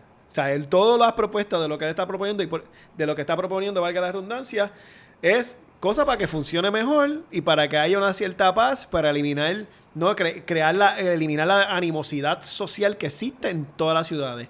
Él está tratando de minimizar eso, porque no hay nada extremadamente radical para nada de lo que él está proponiendo, sino que es el elemento básico de un socialismo base, de mejorar las condiciones, de tener acceso a cosas que solamente si tienes capital o eres persona racializadamente blanca puedes tener, que es acceso a la vivienda, salud, acceso a la salud, acceso a tener un cuido para tus niños y niñas, movilidad física en el espacio, transportación. O sea, y es tan clave y tan burdo lo que él está proponiendo, tan básico, que lo están pensando como algo radical. Entonces, por eso es que digo, esas cosas tan básicas las tenemos aquí tan claras y tan visibles, y no se han sabido explotar muy bien para hacer una política. Rico. Claro que sí. Estoy de acuerdo. Y entonces son cosas, es como que ese trabajo de identificar cosas, y no es solamente mencionarlo en una lista, no, o hacerlo tu discurso. Y la que eso fue lo que hizo él, hacer el discurso, eso, y crear un discurso político alrededor de unas cuestiones básicas, que es lo que pusieron él, affordability, mira para allá, affordability como concepto, donde acapara todo. Pero si miras a ver, el monstruo de arriba es Trump, el trumpismo. Sí. Porque el trumpismo se vendió de que iba a bajar la comida, que iba a bajar el tax en menos, que íbamos a tener una mejor condiciones de vida, de que la gente iba a crear riqueza. Y ha pasado todo lo contrario. O sea, que el affordability queda como elemento no central, pero cuando tú miras, ves una contrapartida al trumpismo de lo que no ha podido hacer el trumpismo dentro de su política, ¿no?, social, que decía que iba a hacer. Y el mensaje, que era la política populista. Y el mensaje de Mamdani es un desafío abierto al magadismo. O sea, no solo en el tono racista, de insulto, en desnormalizar la vejación. Él representa todo lo contrario. Y ha dicho cosas, algo que me gustó el fraseo, no lo recuerdo en inglés, lo voy a tratar de traducir al español de la mejor manera que lo recuerdo, es, ayer en el discurso de aceptación de la victoria, dijo, mira, no es no es nada más, no es que la política se haga contra ti, es que tú seas el actor de lo político. O sea, es reagenciar a las personas dentro de los procesos políticos. Y para seguir moviéndonos, vamos a hablar de los aguafiestas ahora, o les aguafiestes. Estas las personas que ya las hemos mencionado un poquito, que los republicanos las hemos mencionado. Sí, pero eso a mí ni me importan. Yo quiero hablar, porque hay aguafiestas de derecha, claro. Esos son los obvios, van a estar mordidos seguro después de esta victoria, le pasaron el rolo, por no decir otra cosa, sí. O los pasaron por la piedra, sí. Lo dije. Sí. Hay un purismo también. Sí. Hay unos aguafiestas del purismo de la izquierda, claro. Que me joden. Sí. Están los que están diciendo, mira, no es lo suficientemente comunista.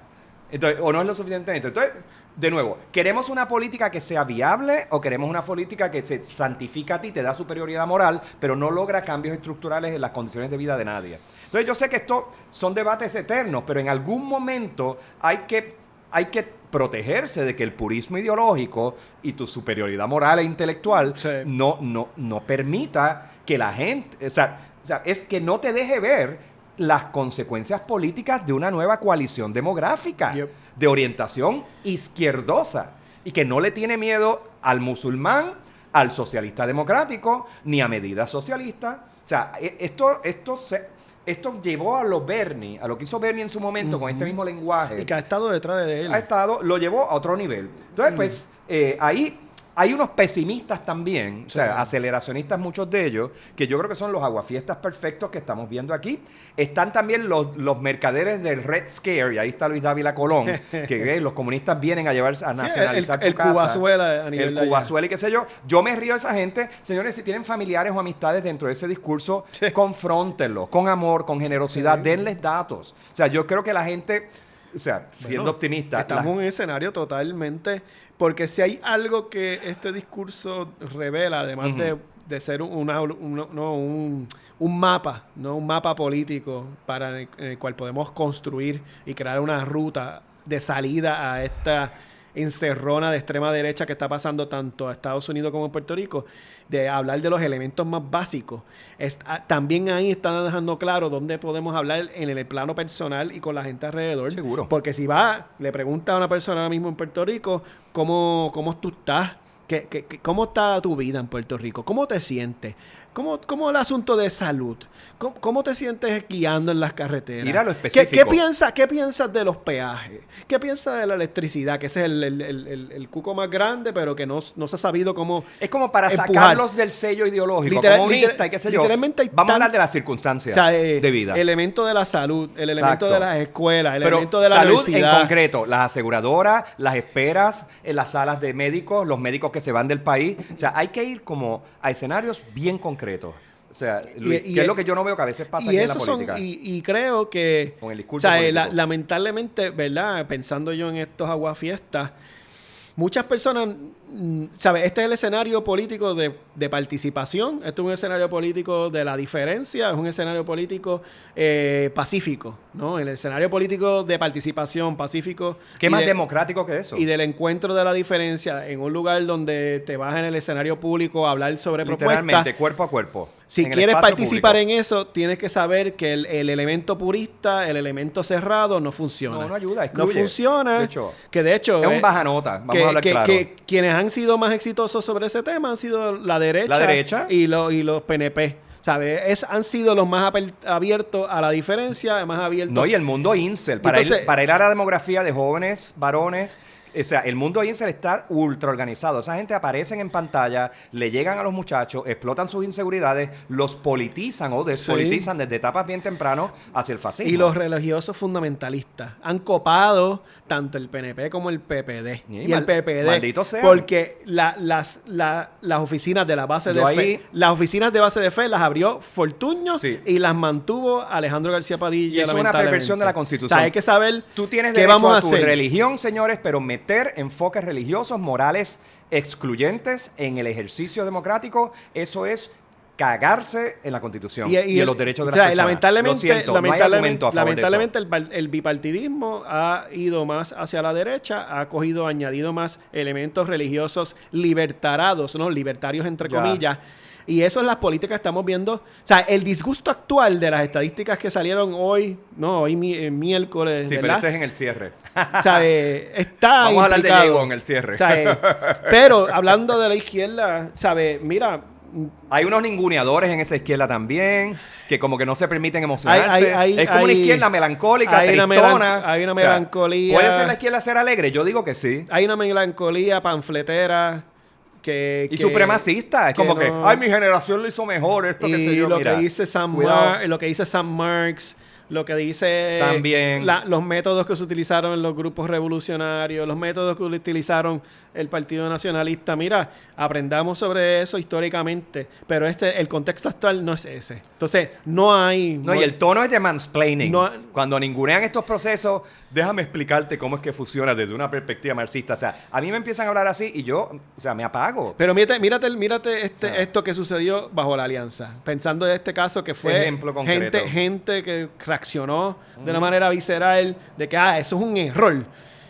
Que viniera Alexandria Ocasio-Cortez y Nia de Velázquez a apoyar a Dalmau, que yo pienso que eso para mí es una ruptura de la tradición, ¿no? De la línea de no vincularse con Estados Unidos, pero eso fue un escándalo para gente de la izquierda, sectores, de la gente progre. Era como que, ¿por qué vincularte con estas dos personas? Y es como que, mira, mano, la política es trabajar con la diferencia y unirte en las cosas más sensatas y en los elementos más básicos, unirte con esas personas. Esas personas estaban detrás de Mandami. Esas personas estuvieron en la calle con ellos. Cierto. Estuvieron tocando puertas. Ellas fueron las que movieron los votos boricuas en la ciudad de Nueva York y los latinos. Muy importante. Para que votaran por Mandami. Y entonces, quizás a nivel de Puerto Rico, quizás ellas no iban a mover a nadie alrededor de los pueblos, whatever, pero la política de Puerto Rico tiene que pensarse como vínculos con los políticos y con los grupos de izquierda o los grupos progresistas de Estados Unidos. Claro. Con la gente que vive allá, que son casi 8 millones. No. Pero ese es otro tema, Luis. Pero esa gente tenemos que pensarla. Estoy de acuerdo contigo. Entonces, el discurso conservador cerrado de que Puerto Rico es propiamente esto, no es meramente el discurso colonial. Mira, la colonia o la destruye de forma pacífica o de forma violenta. Y agua es la fiesta. O sea, cuando te metes en esa línea, agua es la fiesta. Seguimos Tienes con que la saber lista. cómo trabajar. La lista de agua fiesta. Tenemos los centristas tecnocráticos. Porque esos están ya diciendo, no va a poder hacer nada de lo que dijo que va a hacer. Sí. Entonces, es como que... No tiene la gobernadora, no tiene la legislatura. Perdóname, yo soy un tipo de 33 años y tengo a generaciones mayores de tecnócratas centristas diciéndome eso. Yo los mando para el carajo. O sea, porque yo creo que también los jóvenes tienen el derecho a equivocarse y a equivocarse mejor que las generaciones anteriores. Entonces, quitarle a los jóvenes el riesgo, la capacidad de la aventura, el tratar cosas nuevas, no es que ignoren el pasado. Este hombre, ya dijimos aquí, que reconoce las referencias hasta del siglo XIX. Claro. O sea, su progresismo no es de ayer. No lo aprendió así como, Generation Z, soy progresista. No, el tipo tiene una formación. O sea, una cosa no excluye a la otra. Tú puedes ser alguien aventurero que quiere tratar cosas nuevas y a la misma vez respetar los legados. Entonces, hay un centrismo tecnocrático aquí también que como que está deseando que le salga mal al tipo. Y el edadismo que está en ese... También está presente. Que era, muy joven. Él no tiene experiencia. Ese es su primer trabajo. Trataron y machacaron de que el tipo es de 34 años y no tiene experiencia. Este es su primer trabajo porque deben de votar por él. Tiene que... O sea, es que realmente eso es una falacia, ¿no? La falacia de la experiencia. De que tienes que tener toda la experiencia del mundo. Mírate nuestra gobernadora mediocre. ¿Cuánta experiencia tiene Jago? De esa vamos a hablar en el cierre. ¿Qué más de experiencia no tiene? ¿Qué más de experiencia tiene esta persona? Yo creo que es la persona con más experiencia en Puerto Rico en la política partidista que ha vivido. Yo creo que de los 17 años está participando y ahí la tienen. Ahí tienen ahí tienes tu gobernadora. Ahí tienes tu gobernadora, Miguel. No puede. Ahí tienes ese desastre. Brega con ella. Mira qué experiencia tiene. La más preparada de y todas. Se la pasa viajando. 14 viajes. No se ha completado la guagua aérea, le dicen. Entonces, hay un hit parade también que sale cada vez de Aguafiesta. Hay una cancioncita que ya salió. Que lo que ocurre en Nueva York, en New York City, no puede ser replicable en ninguna otra parte. Nosotros decimos que no, Nueva York es una sinédoque de lo que puede ocurrir en otras partes. Lo que pasa es que hay que saber lo que estás mirando. Y ese es el terror. Si te concentras en las diferencias nada más, que es multicultural y qué sé yo, y esta región, todo el mundo es blanco y qué sé yo. O sea, si te concentras en lo diferente, no no vas a ver lo que tienes que mirar. O sea, pero a mí esa cancioncita, cuando sale eso en la Bellonera, yo la apago y me busco, qué sé yo, algo de Madonna. La ciudad de Nueva York tiene 200 lenguajes. Dale. Eso sí es particular. Y es un dato. Se hablan 200 lenguas del mundo. Y siguen aumentando. Ahora bien, a nivel de diversidad y de poder cultural, es bien similar a muchas de las ciudades de Estados Unidos. Cierto. Donde hay poder, donde hay economía, está esa diversidad y está ese multiculturalismo, está claro ahí. Tú me dices a mí, y sin voz están presentes. Tú me dices a mí de que eso no es Estados Unidos. Claro. De hecho, ese es el símbolo. Yo detesto el melting pot. Como que United States is the melting pot. Ese es el discurso liberal, ese tonto multicultural. De hecho, ¿viste la cara que pone mi gata cuando le echan agua? Ay, Luis. Dios mío, sí, me hacen así, me dicen, cuando los gringos me decían eso allí en el salón, Dios mío.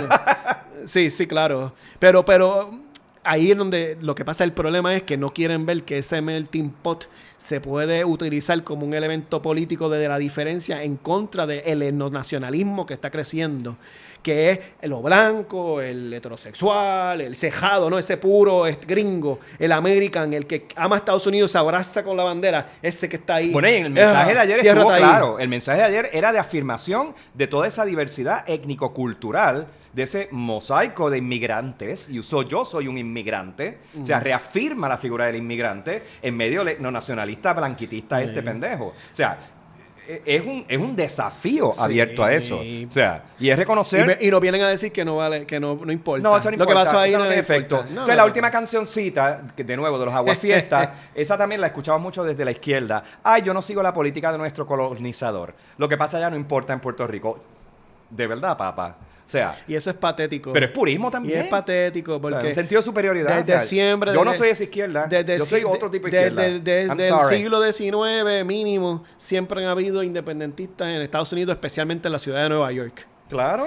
Hosto, Betance. Son una cuna de sediciosos. ¿Sabes? Julia de Burgos. ¿Cuánta gente no estuvo en la ciudad de Nueva York organizando? ¿Cuánta gente de los grupos radicales no estuvieron en Hartford, en Chicago, que los conocemos? Vamos, lean la historia de los movimientos. Ahí es importante leer la historia, donde descubre cómo el independentismo ha tenido vínculos siempre, ¿no? Y el progresismo ha tenido vínculos siempre con Estados Unidos y con esas ciudades tan importantes y emblemáticas como la ciudad de Nueva York. Lo de Mandani también, señores, es un mensaje a Europa, es un mensaje a Latinoamérica. Claro. O sea, este template, esta plantilla de cómo ganar, de cómo construir una coalición progresista efectiva, o sea, esto es para mirarlo de cara al futuro. Sí. Claro, el tipo ya se está moviendo hacia lo práctico. Hoy, como dijo Belarba, que ya convocó al grupo, a su panel de gente. O sea, él ya tenía ya los expertos. El grupo de transición, mujeres todas. Pues, mira, qué mensaje. Que es la cosa más... Y capaces también. 80% de las mujeres votó por él. 100% va a ser... una respuesta política. 100% de las mujeres son el grupo de transición. Entonces, para que digan que es un musulmán macharrán, porque los musulmanes son macharranes. Es que de verdad... Y mire quiénes son las personas que están en ese comité de transición. Importantísima. No lo he chequeado, pero voy a salir corriendo después de este programa. Muy interesante, muy interesante. Entonces vamos, Belalba, porque tenemos que llegar al cierre. Estás loco de caerle encima a Jago. O sea... Belalba me recomendó que después de hablar de todas las cosas positivas y constructivas sobre Mandani y lo que logró, debemos volver. Meanwhile, en Puerto Rico, mira lo que está pasando con nuestra gobernadora y las encuestas. O sea, la encuesta demuestra que va en picada. O sea, el público le da C. Y a los PNP le dan C. Hasta los propios PNP. El pueblo el resto del país yo creo que le da F. Yo le doy F. O sea, los PNP hay un grupo de personas que mantuvieron la...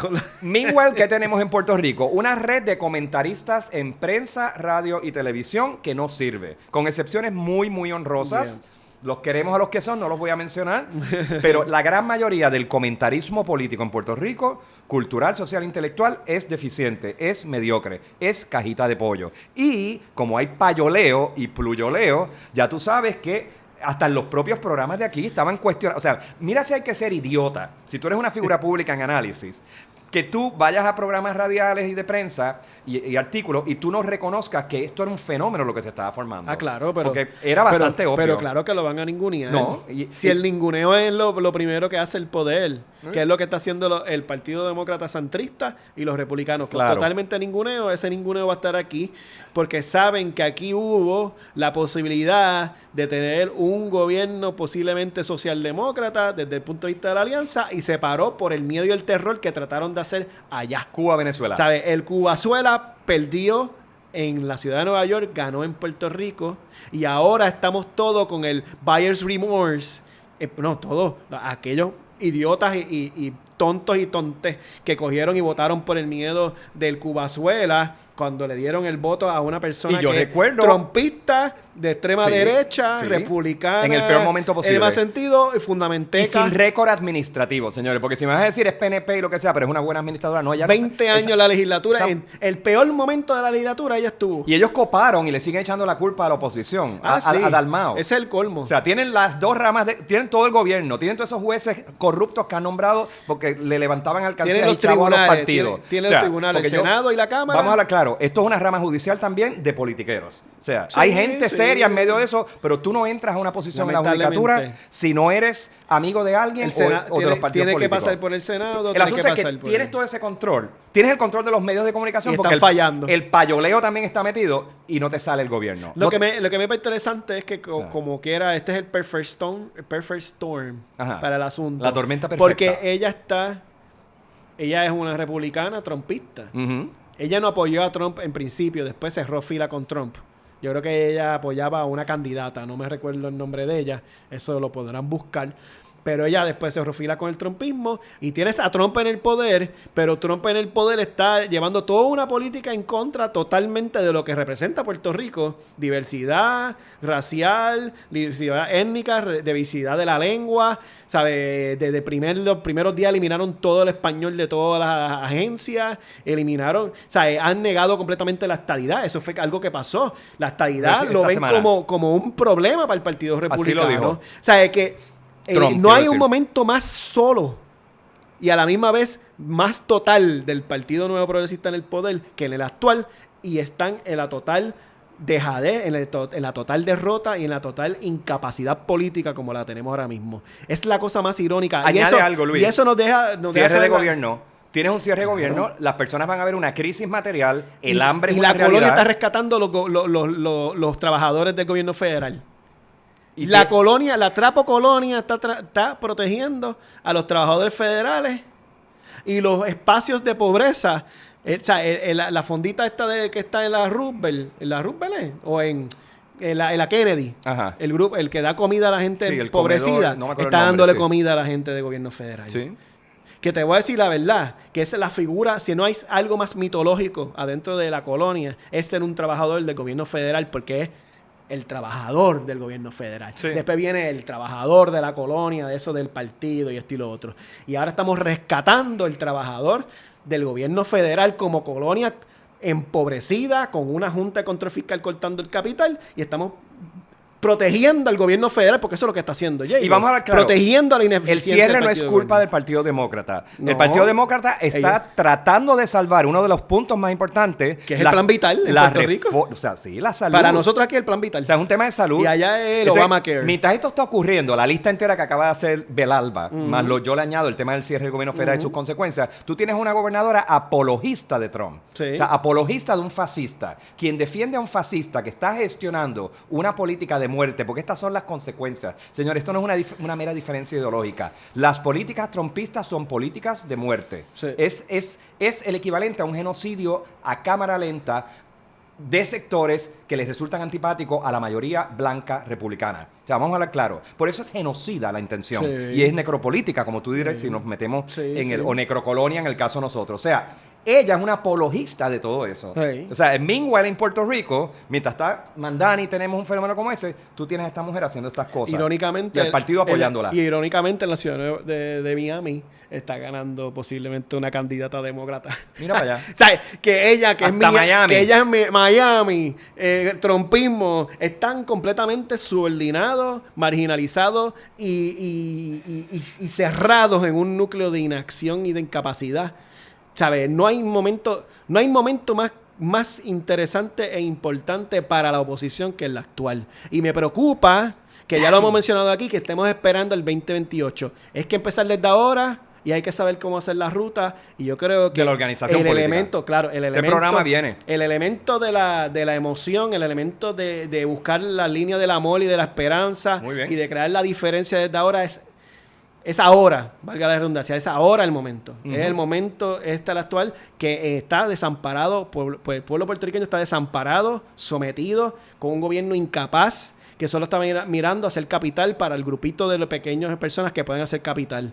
Porque en Estados Unidos hay un gobierno contrario al posible gobierno colonial nuestro, para que tenga algún tipo de función. Y contrario a la vida. O sea, contrario y nosotros somos en el escenario de la importancia en Estados Unidos somos cero. Bien abajo, muy abajo, cero negativo. Menos 10. ¿Sabes? No hay, entonces hay que hacer, ¿sabes? No podemos dejar que esta gente haga lo que le dé la gana y que nos mantengan a nosotros marginalizados y reprimidos porque ellos son sujetos que no son un escenario político de representatividad para los republicanos. Y el juego de las tarifas, Luis.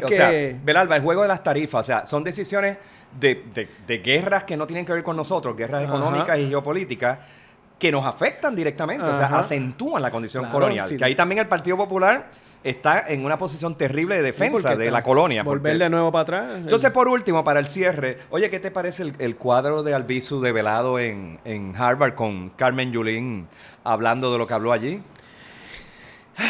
Pues Albizu estudió en Harvard y yo creo primero que esto es súper tarde para que hagan este reconocimiento. Me parece interesante que pase eso. Yulín estudió en Boston University, so que yo no sé qué hacía allí.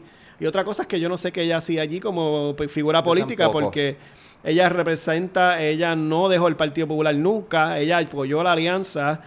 Pero a la misma vez fue allí a ser apologista de que ella no es una sujeta colonial. Y es como que, what the hell? O sea, es como que ¿qué tú estás hablando? Con Albizu y con Albizu atrás, que representa el Partido Nacionalista, que representa una de las figuras más perseguidas, encarceladas, que mataron muchos de sus líderes, que mataron muchos de sus militantes. Con el Partido Popular como gatillero. Que dejaron morir a Albizu en la cárcel. Y de momento ella ha sido la figura que llevaron allá. Me parece la cosa más estúpida. Es el liberalismo de New England. Sí. El liberalismo yo llevo a cualquier persona después que sea puertorriqueña. She's Puerto Rican. Ok.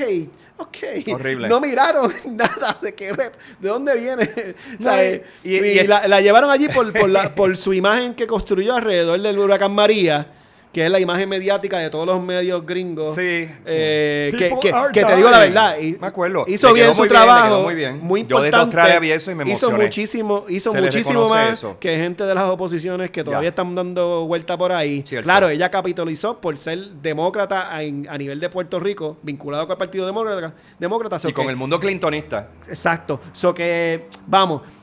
Pero para mí que esto fue tone deaf de Harvard, fue tone deaf de ella incluso aceptar esto, porque es demasiado contradictoria su presencia allí. Y por último, de cara a de lo que se trató este programa, Mamdani y el neopopulismo, por decirlo así, tú tienes en ella un ejemplo de un populismo fallido. Ella intentó una estrategia populista desde una ciudad, no le funcionó, no lo entendió. Yo creo que no había ni la inteligencia, ni el temperamento político, incluso personal, para incluir. O sea, tú no puedes gobernar desde la exclusión, el autoritarismo ese de que yo mando, yo tengo el poder y qué sé yo. Que no es lo que hace Mamdani. Mamdani, fíjate que es una horizontalidad en el ejercicio del poder. Él habla con autoridad, pero una autoridad que está siempre deflected, se regresa al pueblo, a la fuente del poder y los menciona y los reconoce. Y lo otro que quería decir, pues, mira, el propio Albizu, hasta cierto punto, hay unos elementos de populismo temprano en la manera como él construyó su imagen. Y era una persona que, entre toda su intelectualidad política, tenía un entendimiento moderno, debo decir, de la imagen, de la fotografía, de cómo, de la radio, de la voz, de cómo se construía un mensaje. Era un orador extraordinario, eso lo dicen las personas, y el récord histórico de su voz lo demuestra. O sea que me parece interesante cómo dentro del marco del populismo, que fue un tema de este programa, cómo aparece este cuadro, esta figura desgastada o inexistente de Carmen Yulín y Albizu como una memoria. Yo creo que el populism is back. Yo pienso que yo creo que lo que pasó en la ciudad de Nueva York, lo que pasó en la ciudad de Nueva York es el retorno contrario a la demagogia de derecha. Eso es correcto. Porque lo que hay de Trump es una demagogia, están tratando de vincularnos. El populismo es siempre una política del pueblo, representación del pueblo, de la diferencia, de lo excluido, de la suma, del agonismo, del debate. De afuera. Y estamos viendo de que de ahí hay algo para construir y entonces hay que ver qué se puede seguir haciendo desde allá. ¿Y habrá más programas sobre esto? Sí. Señores, recuerden, para que sigamos existiendo, Buy Me a Coffee. / Aquí hay un esfuerzo de nuestra parte, de un backstage muy, muy diestro. Hace falta y somos muy agradecidos en este a las corillo. Personas que nos están ayudando. Hoy tenemos un micrófono nuevo, gracias. Sí, supone que se oiga mejor. Y hemos hecho de otros equipos. Esto ha sido un trabajo colectivo para que esto pueda seguir. Desde el amor. Y es parte esencial de esto, es ustedes aquí que están con nosotros. Riegan la voz, suscríbanse. Sí. Ríganle a la gente que se suscriban. Quizás ya de aquí ya llegamos a los 1000, ya estamos en los 1000. Y hay que celebrar y celebramos premeditadamente porque son 9 que faltan. Hay una cabita de igualdad. Yo estoy todavía con Han desde anoche, pero bueno, me lo tiro. Pero gracias y seguimos. Esto de aquí, esperemos que haya más discusiones. Hasta luego. Hasta luego.